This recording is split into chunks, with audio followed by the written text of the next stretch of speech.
Hi guys, welcome back to a brand new video, and today I'm going to be doing the 2020 election if Trump legalizes weed. I don't know if it's going to happen or not, but by executive order, if he legalized weed, how would he change the electorate for the 2020 election? Obviously, California would still be blue, as will Hawaii. Alaska will be solid red, as is tradition. Oregon would be lean blue. I think he's already putting dollars into Oregon. By the way, wait, nope, don't want to do that. I got to go into the chart leans. There we go. Much better this way. Oh, how do we get rid of that?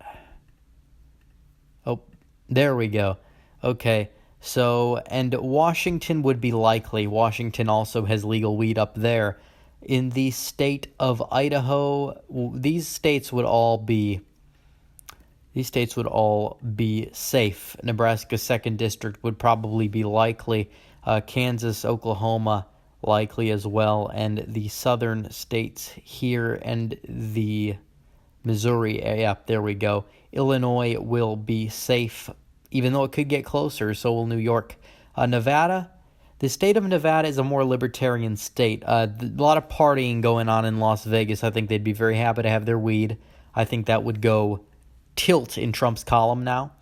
Arizona opposed weed by executive order, so I don't think it's going to make a big of a difference there, especially with they voted against legalizing weed.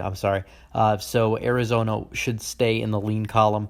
New Mexico will be likely blue, as I would expect traditionally, but Colorado will tilt red. It's going to be the shocker of the election. He can really change Colorado just based on how much weed business is going on there. Texas should be likely. Georgia should be lean. I see in these areas a lot of the conservative Christians might get turned off by the idea, all the boomers. South Carolina should be safe, though, and North Carolina should lean. Florida should also lean in this case. I see Virginia still leaning to the Dem. Maryland, D.C., safe. Delaware should probably be safe, especially if it's Biden. New Jersey should be likely. Same thing with Rhode Island. I feel like him legalizing weed could really change up some of the way these areas vote, especially you have a more liberal white working class that might get turned on by some of these ideas. I think Connecticut could be closer, but I still think the margin will be over 10 points, putting it in the safe column. Same thing with Massachusetts and Vermont. But it also could aid the opioid epidemic in places like New Hampshire because it's going to put the cartels out of business. So I think New Hampshire could very well this time tilt in Trump's column. Maine 2nd District, I think, would be probably safe. Maine 1st District will still be safe for the Democrat in this case. I think Maine at large could tilt Republican. It trended red hard in 2016. I wouldn't expect it not to in 2020 because the Republicans unexpectedly did not do too bad in the governor's race in Maine. So it's very possible that Trump could take Maine, especially if he helps the opioid epidemic by doing this. Minnesota is a very unusual state, as I've mentioned in the voting patterns. Let's fill them out later. Ohio and Iowa should still be likely. Michigan, I think, will lean because you will see a booming weed industry take off in 2020 before the legalization, and after the legalization, it should go even further.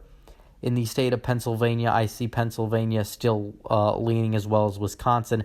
Usually would have Pennsylvania and Michigan tilting in most of my predictions, but this is how I see it.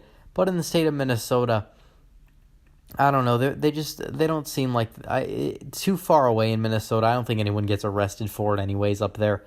I'm not just trying to make a joke out of it. I just don't really know if it's going to appeal that well in Minnesota.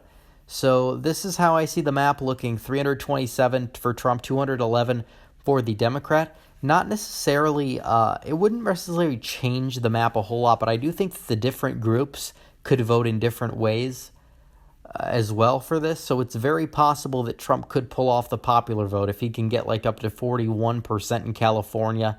40% could be broken in places like New York. I definitely think that could easily change the popular vote, especially in Colorado.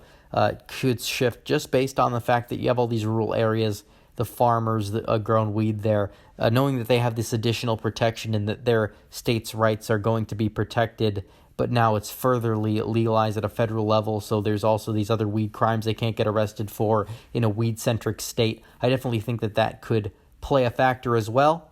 But alright guys, thanks for watching my video. Please like this video, comment, subscribe, and hit the bell for notifications. At 4,000 subscribers, probably get there in a couple of days, I'll be doing my Alex Jones versus AOC 4,000 subscribers special. Comment down what you think the 5,000 subscriber special should be. I think that should be even better than the 4,000 subscriber special. And subscribe to Patreon, link for that in the description as well. And thanks again for watching, guys.